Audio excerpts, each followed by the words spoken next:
Hi folks, I'm the Bald Guy, and these are Bald Guy Basics. It's fall here and it feels like it. The high today in the 60s, it's overcast.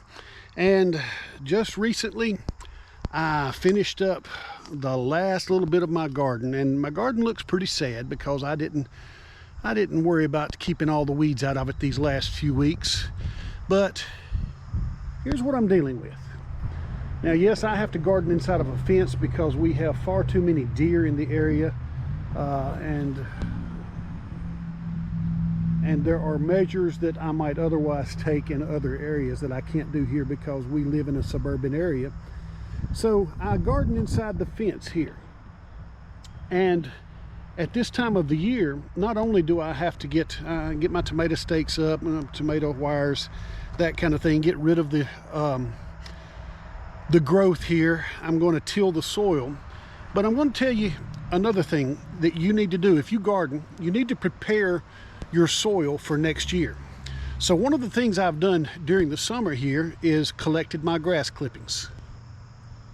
And there you see a large pile of grass clippings. There's some pine needles and some leaves, and not too much in the way of compost here, but I've got a lot of dead clippings here. And what I'm going to do, once I get the foliage up, then I'm going to run my tiller through this, and then I'm going to put an entire layer, a few inches thick, of grass over the top of the soil. This is in preparation for next year. All winter long, this is going to do a couple of things. Number one, it's going to decompose, which is adding nutrients to my soil. The other thing it's doing, it's keeping the fall growth. There are a number of weeds that grow very well in the fall, and even in the winter, here when the winters are not so very mild. The dog's having a fit. He's barking at a buzzard. I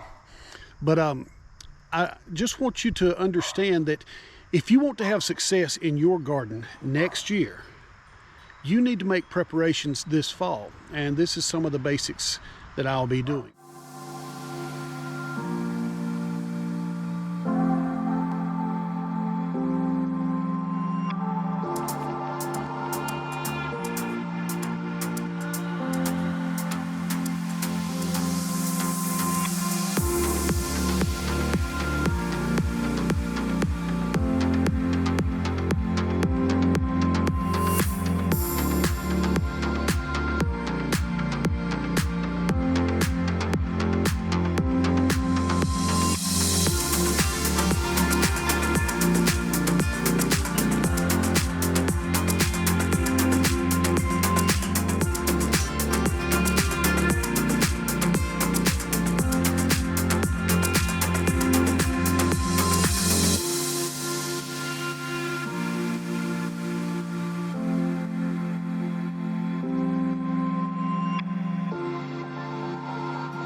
All right, here's the result.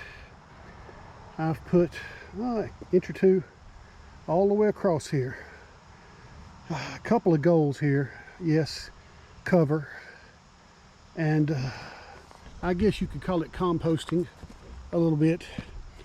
In the spring, the reason you don't put any more than this, in the spring, what I want this to be is dry enough that I can burn it.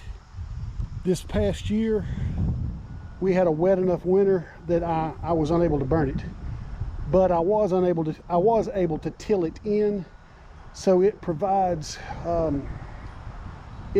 fibrous structure for the soil, so that the soil doesn't get so rock hard between tilling.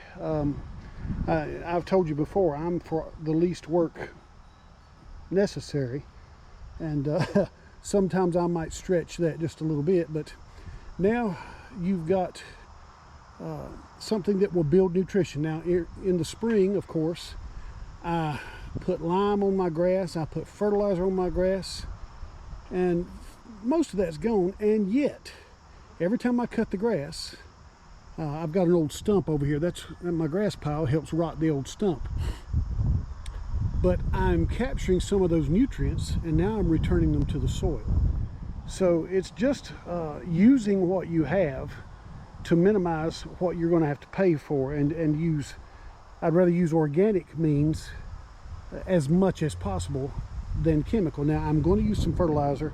I'll use some things to build my soil. What I'll also try to do this year is find one of the cattle farmers nearby when he's cleaning out his barn area, and he's got his bucket on the tractor. I'll go by and see if he can't scoop me up some manure, and I'll put this in here as well. What I have found, these are 6x6 that make up my perimeter, but I have found that year by year my soil gets a little lower. So I'm losing some, I guess, through the process of growth, but I'm losing some to erosion as well. So you need to return bulk, you need to return content into your soil from time to time, especially if you've got a closed garden like this.